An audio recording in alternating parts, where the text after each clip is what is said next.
Sobat Suara Tapian, kami beruntung berjumpa dengan seorang sastrawan, Pak Eka Budianta. Beliau ada produktif dan sangat banyak tulisannya di bangsa ini, dan gagasan pikirannya itu pasti sudah banyak dibaca. Maka saya sebagai anak muda yang belajar menulis, saya ingin bertanya produktifnya Pak Eka itu bagaimana menulis, Pak? Ya, karena motivasi ya. Ya. Ada macam-macam motivasi. Ya.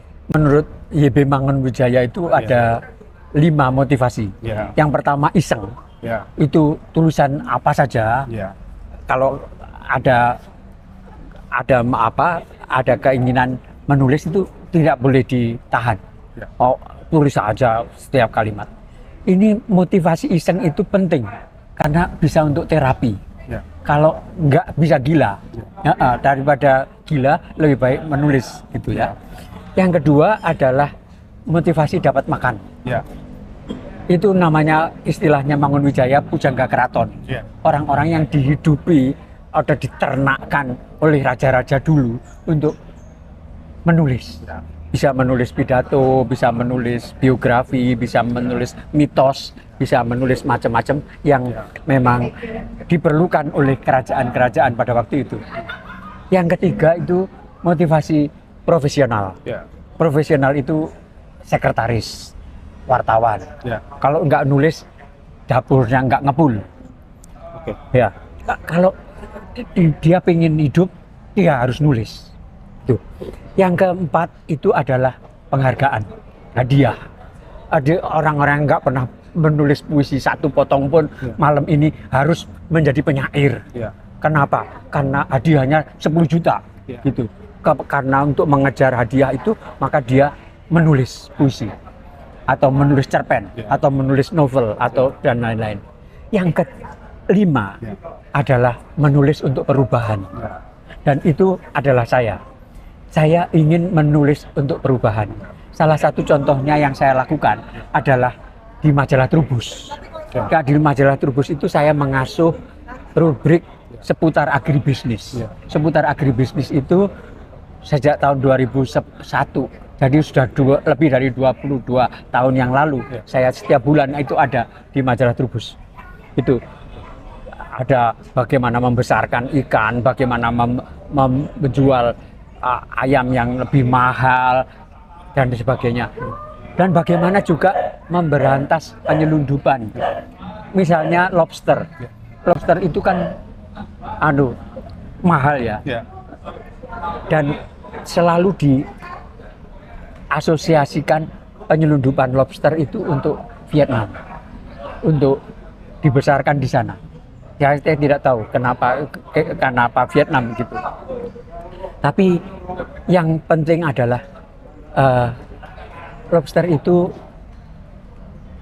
penting. Lobster itu bisa dibudidayakan. Lobster itu bisa diternakkan di air tawar. Itu yang bagus. Itu saya kira ide-ide yang ini yang saya ingin telusuri. Ingin selalu mengatakan, kalau misalnya jalanan di muka rumah saya jelek, ya saya bikin surat membaca dong untuk Kompas supaya jalanan diperbaiki. Kalau ada letak jembatan penyeberangan yang salah, ya saya surat membaca yang paling baik ya. Itu tidak. Tetapi jangan lupa 5 motivasi itu bisa dilakukan sekaligus. Bisa iseng, bisa cari makan, bisa profesional, bisa untuk hadiah, bisa untuk mengejar perubahan. Oke. Makasih. Pak Eka, karena banyak orang yang ingin menulis dan sampai misalnya dia ucapkan saya ingin menulis buku ini, tetapi faktanya tidak semua bisa mewujudkan. Boleh saja memang tadi faktanya karena seorang jurnalis, karena dia dapat honor dari perusahaan atau di mana dia bekerja begitu. Tapi bagaimana penulis yang independen, dia hidup dari menulis agar spirit atau antusiasme dia menulis, ya dia bukan penulis ini kan harus pesohor, namanya juga harus dikenal, baru orang juga membaca tulisannya gitu. Gini, kalau tahu bakatnya menulis itu, ya misalnya saya sejak kecil itu, sejak umur 9 tahun itu sudah diajak oleh ayah saya untuk ikut lomba deklamasi. bangsa yang jaya, zaman gemilang, zaman yang lampau, banyak pahlawan bangsa kita. Musuh mencoba hendak mengacau, langsung dihantam, dicekiknya. Saya merasa di situ saya merasa mendapat kebahagiaan dan saya tekuni.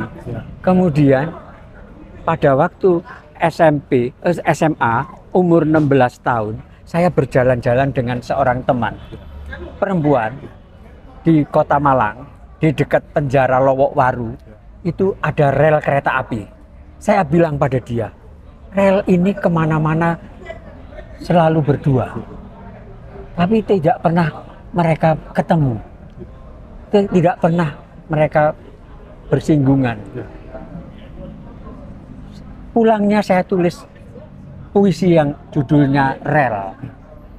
Rel padanya berkaca cinta, melulur seiring musim, merambah ngarai, jurang dan lembah, bahkan merelung di lambung gunung. Tapi pernahkah mereka bersinggung meskipun horizon menyatukan? Dan itu kemudian dimuat di majalah Jogja yang namanya majalah Semangat. Majalah remaja berspirit dewasa, semboyannya begitu. Dan dibandingkan dengan puisi-puisinya Chairil Anwar dan Rendra. Bayangkan anak umur 17 tahun sajaknya dibandingkan dengan Rendra, karya Chairil Anwar oleh kritikus yang namanya Bagdi Sumanto.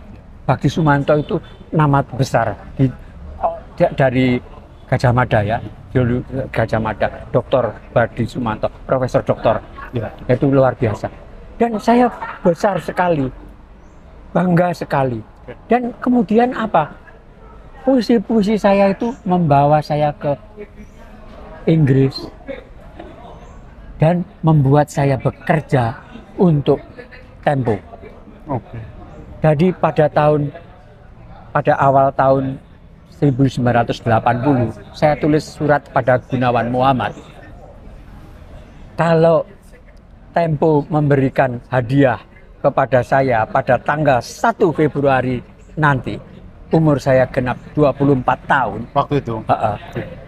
Saya akan memberi Tempo hadiah seorang wartawan yang handal. Diri saya sendiri. Dipanggil oleh Gunawan Muhammad. Saudara-saudara, hari ini Selasa kita rapat perencanaan, katanya memang gitu. Kita hari ini tambah seorang penyair. Semoga tidak tambah masalah. Gitu. Dan saya mendapatkan berkah pertama yang saya terima setelah menulis adalah teman. Ada teman yang namanya Gunawan Muhammad, ada teman yang namanya Taufik Ismail, ada teman yang namanya Satyagraha Urip. Yang Taufik Ismail dan Satyagraha Urip ini yang menulis surat kepada Paul Wolfowitz mengusulkan saya untuk pergi ke Universitas Iowa menjalani writers in residence, jadi fellow writers, jadi fellownya Universitas Iowa. Dan selama 4 bulan, dari bulan Agustus sampai Desember tahun 87, itu saya boleh bebas kemana saja di Amerika Serikat. Ngapain? Ceramah di muka anak-anak sekolah, di muka SMA, di muka perguruan tinggi dan sebagainya. Dan itu memang berkah yang kedua setelah teman, adalah kegiatan, adalah pekerjaan, adalah kesibukan. Nah, dan yang keempat, kemudian berkah yang lain adalah penghargaan. Saya mendapat banyak sekali penghargaan. Penghargaan pertama adalah pada tahun 1981 itu buku saya Cerita di Kebun Kopi diterbitkan oleh Balai Pustaka. Pemerintah Presiden Soeharto membeli buku itu 83.000 eksemplar. Buku puisi, kumpulan puisi dicetak 83.000 eksemplar untuk seluruh SMP di Indonesia. Honornya berapa coba? Honornya itu cukup untuk membeli tanah 850 meter persegi di Depok. Yang kebun. Kalau saya tidak menulis buku tentang atau puisi tentang rel, apa jadinya? Jadi konsisten, begitu menemukan bakatnya apa, langsung ditekuni. Pak Eka, itu yang terakhir mau saya tanya. Bagaimana menjaga konsistensi kalau sudah memilih jadi penulis? Karena penulis itu kan selalu juga mengandalkan imajinasi, tapi lupa mensupport pikirannya harus dengan membaca. Iya, Gitu. tapi gini, yang lebih dahsyat dari membaca adalah permintaan teman-teman. Setiap bulan saya selalu mendapat permintaan untuk memberi pengantar buku-buku. Dan untuk memberi pengantar buku-buku, saya harus membaca karya-karya mereka. Dan itu saya menemukan selalu poin-poin kekuatan mereka. Saya tonjolkan kekuatan mereka. Ada Rini Intama, ada Effendi Kadarusman, yang orang sangat senior itu dari Malang. Ada macam-macam. Dan saya selama pandemi itu lebih dari 200 buku kumpulan puisi. Pare-Pare itu Sajak Cinta, Kota Pare-Pare itu juga saya yang memberi pengantar. Ditulis pengantar oleh Eka Budianta gitu. Katanya Pare-Pare itu kota cinta. Saya bertanya kepada orang yang mengirimkan karya ke Pare-Pare itu. Kamu sudah pernah ke Pare-Pare belum? Gitu. Oh ya belum Pak. Gitu. Loh kok kamu tahu Pare-Pare itu ada di sungai, ada sungai ini, ada sungai itu. Gitu. Oh iya kan bisa dicari di Google. Gitu. Dan saya bersyukur Google itu sangat menolong pengarang. Luar biasa. Itu yang saya pikir penting untuk mendengarkan. Karena apa? Saya sudah mendapat begitu banyak dari puisi. Sekarang saya ingin memulangkan itu kepada para penulis puisi. Orang-orang yang mencintai sastra, orang-orang yang mencintai cerpen, orang-orang yang mencintai esai. Dan tanda terima kasih saya adalah memperhatikan mereka satu persatu. Saya akan mencintai Anda sekalian. Terima kasih Pak Eka Budianta. Nah, begitu sahabat Suara Tapi yang bincang-bincang kami dengan sastrawan hebat, dengan narasi yang menjelaskan bagaimana kita konsisten menulis, terus berproduksi, dan terus berterima kasih, terus bersyukur kepada semua orang yang berkat pertama itu adalah pembaca. Baik. Orang yang membaca itu adalah teman kita yang paling dekat. Oke. Ya, Terima kasih Pak Eka. Oke, makasih. Karya Eka Budianta, Sungai dan Pegunungan, untuk Tengsu Cahyono. Pegunungan dan sungai sejati itu memperhatikan pikiran dan gerak-gerikmu, sebab mereka tahu kamu temanku. Kita telah dicurigai oleh angin dan lautan. Katanya, kita kelewat cinta kehidupan. Aku tahu setiap detik perjalananmu. Seperti bintang, sewaktu-waktu bisa pergi. Tapi langit membuat langkahmu abadi. Di desa Tatika, teras Putiba, kampung Pentigraf, di bengkel sastra 3 yang tidak kenal sepi. Seperti sudah teratur, lahir, hidup, lalu mati.